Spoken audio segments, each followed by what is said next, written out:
Ministro de Salud de la provincia de Buenos Aires, Daniel Golán, buen día, ¿cómo le va?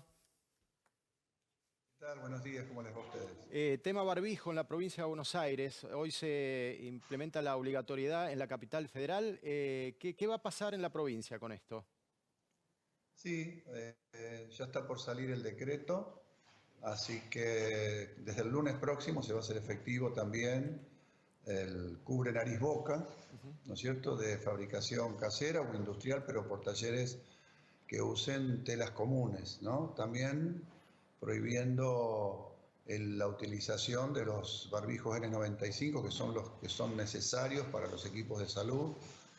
Así que bueno, se van alineando todas las posiciones en virtud también que nosotros veníamos desde ya hace 10 días proponiendo y recomendando el uso de los tapanariz boca en función a que se viene en la época de los estornudos y la tos, y la gente tiene que comprender que cuando nosotros hablamos, nuestras gotitas pueden llegar hasta 1 metro, 1,5 metros, y eso define el distanciamiento social. Ahora, cuando estornudamos, las gotas pueden llegar a 7 metros. Entonces, hay que agregar más barreras para que esas gotas no se esparzan, no solamente para otras personas, porque eso después se deposita en lo que llamamos técnicamente fómites, es decir, picaportes, barandas, pasamanos, mesas, y entonces quedan viables ahí un tiempo los virus, y otra persona viene, toca eso y se lo lleva a los ojos, a la cara, y se contagia. Así que es una medida, creemos que agrega una barrera más, y la estamos por implementar, sí, ya en forma efectiva y obligatoria en la provincia. Ministro, en aquellos distritos donde la situación ha sido un poco más compleja, con mayor cantidad de casos, Moreno, por dar un ejemplo, ¿hay previsto algún operativo especial, por ejemplo, de reparto de barbijos? Sí, los barbijos considerados, estos que estamos llamando tapabocas o de fabricación casera, se van a hacer en forma masiva en talleres, talleres de cooperativas, en pequeñas pymes, y van a ser entregados principalmente en todos aquellos lugares donde nosotros tenemos mayor circulación viral. Lo que nos ha permitido este tiempo de ese famoso aplanamiento de la curva es poner en condiciones lo mejor posible todo el sistema de salud, pero también ir conociendo noticias de afuera, y ya tenemos muy buena información de lo que pasa en el país y en la provincia.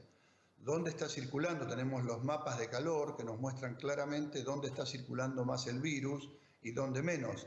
Y esa va a ser la base para la decisión de las políticas sanitarias que se van a tomar a futuro, y la base también para decidir dónde vamos soltando un poco, abriendo un poquito más las compuertas de la actividad normal. Nosotros tenemos hoy más de 54 municipios en la provincia donde no hay directamente circulación.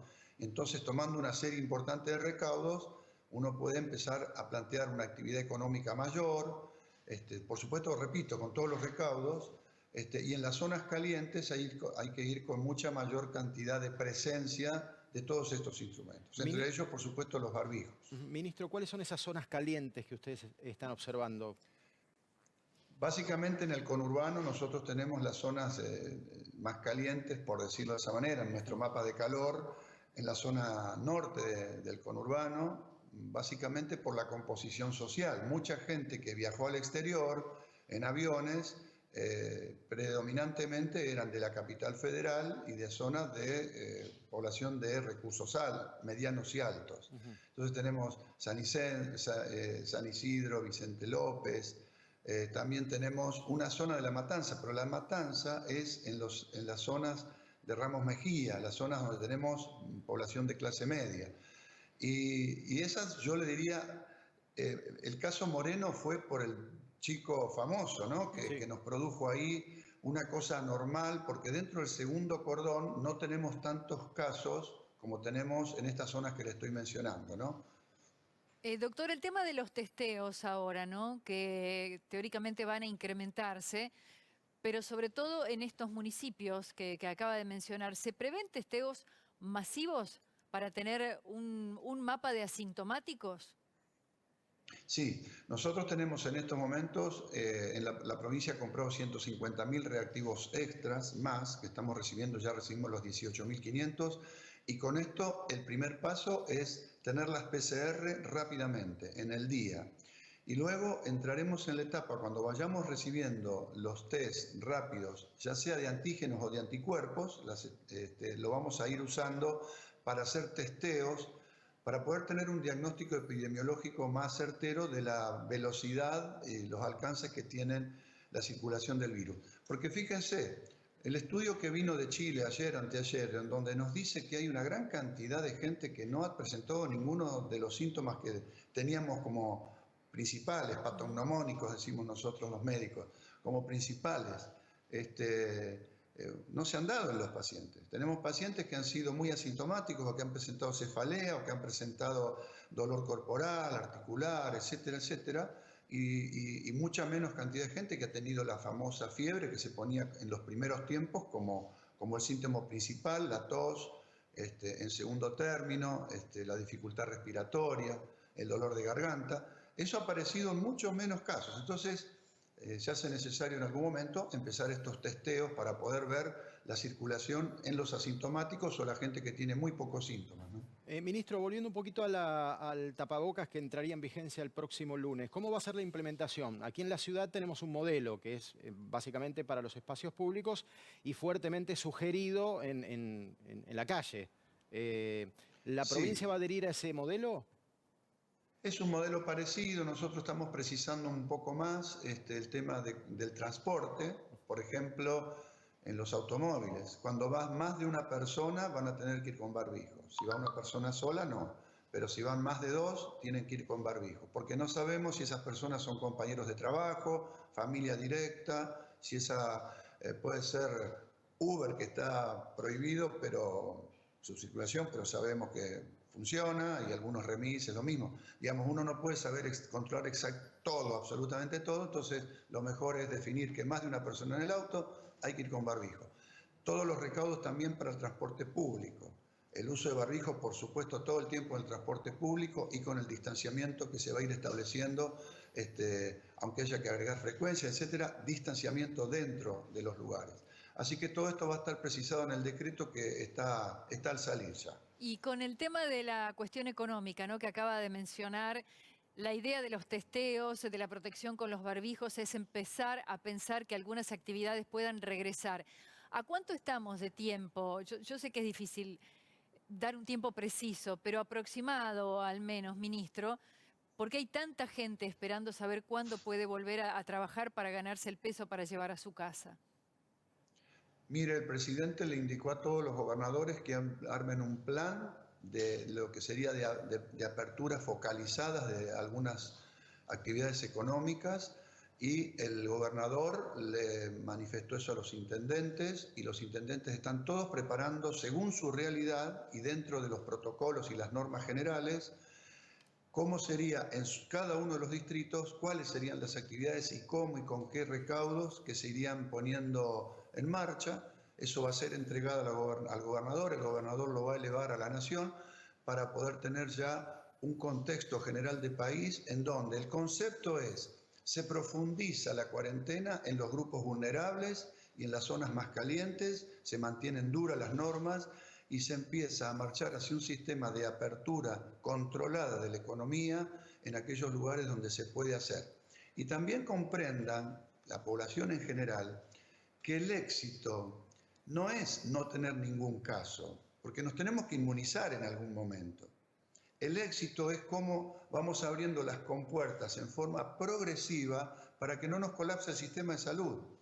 Pero yo creo que por ahí se instala una idea de que el éxito es que no haya ningún caso. Eso no va a suceder de ninguna manera. El virus va a progresar. Fíjense en la ciudad de Wuhan, en donde Wuhan, de China, en donde ya levantaron los hospitales, todos esos enormes que se pusieron, se colocaron, se construyeron en pocos días.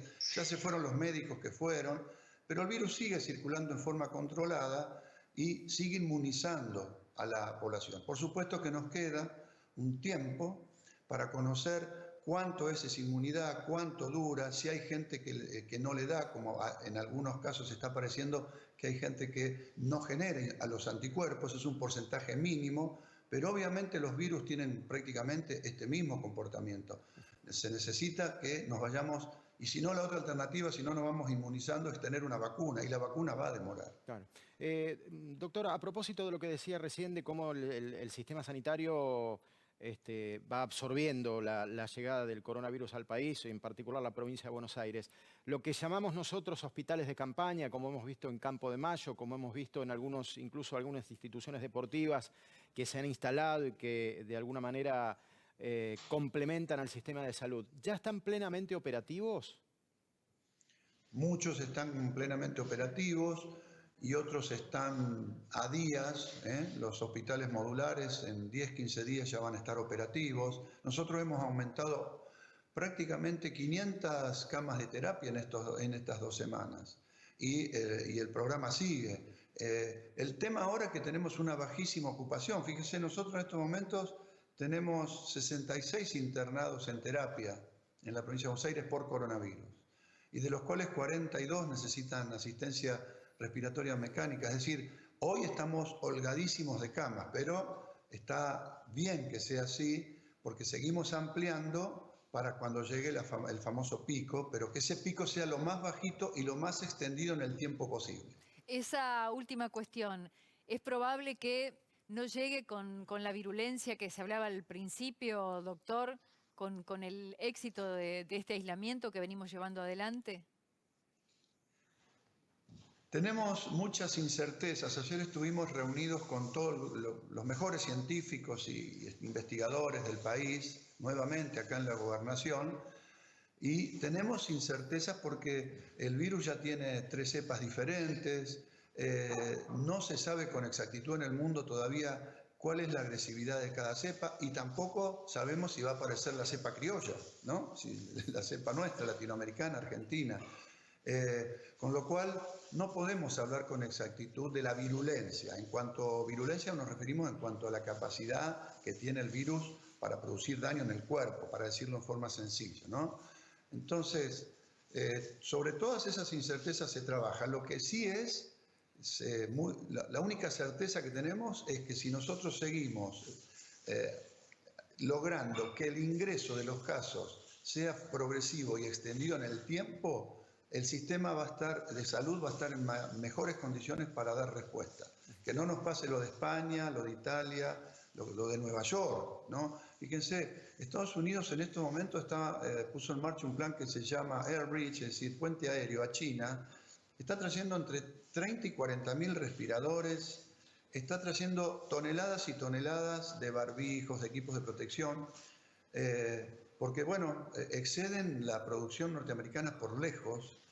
Y bueno, nosotros estamos en la misma tónica, ¿no? Es decir, aumentando la producción nacional a partir de dispositivos de producción que están llegando, pero también trayendo de China, porque no hay otro lugar de donde traer. Y eso es lo que tenemos que hacer. En estos días, terminar de equipar a todos nuestros trabajadores de la salud, de todos los equipos de protección personal, constituir más camas. Camas implica tener no solamente el respirador, el multiparamétrico, las bombas de difusión, todo el oxígeno, etcétera, etcétera, sino el equipo que trabaje alrededor de la cama, cuidar ese equipo muchísimo, porque si se nos enferma el equipo tenemos menos, y esto es lo que nos está dando la oportunidad. Luego veremos, cuando llegue el momento, si fuimos capaces de dar respuestas óptimas, no tan óptimas, o las que seamos capaces de dar, ¿no? Muy cortito la última, porque ya que mencionó los insumos de China, ¿cómo está la cuestión logística para comprarlos o para ir a buscarlos? ¿Cómo se está solucionando eso? Bueno, una logística que parece de una película de espionaje de James Bond, porque hay que armar vuelos que no pasen por países que tienen orden de incautar las cosas con los vuelos, por lo tanto los vuelos se van a hacer por el Pacífico para no volar sobre otros países. Lo que trabajan nuestros equipos 24 horas por día para lograr todo el encadenamiento en este contexto de conseguir los proveedores, el forwarding, quién lo pone, la aduana, la Cancillería, es una cuestión de ingeniería nunca vista. Va a haber que escribir libros después, y el esfuerzo que han hecho nuestros trabajadores de acá del Ministerio para poder lograr, y creo que ya lo estamos consiguiendo, que la semana que viene empecemos a tener en la cantidad suficiente todos estos insumos necesarios. Ministro, muchas gracias por esta comunicación. No, gracias a ustedes.